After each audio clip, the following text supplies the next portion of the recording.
અહીંયા જરૂર પડી? આમ આદમી પાર્ટીએ ગુજરાતની અંદર આવવાની જરૂર કેમ પડી? કેમ 2022 ની અંદર આમ આદમી પાર્ટીને 45 લાખ કરતા વધારે મત ગુજરાતની જનતાએ આપ્યા?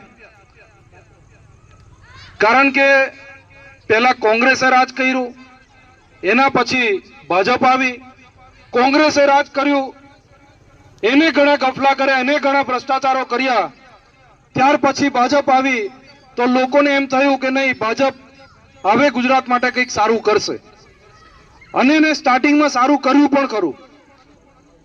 તમે મત આપ્યા, અમે મત આપ્યા, ભાજપને અહીંયા બેઠેલા દરેક લોકોએ મત આપ્યા હશે, કોંગ્રેસને દરેક લોકોએ મત આપ્યા હશે. ગુજરાતના એક એક વ્યક્તિએ ભાજપ અને કોંગ્રેસને મત આપવામાં કંઈ બાકી નથી રાખ્યું, પરંતુ આ બંને પક્ષે ગુજરાતને લૂંટવાની અંદર પણ કશું બાકી નથી રાખ્યું. સાચી વાત.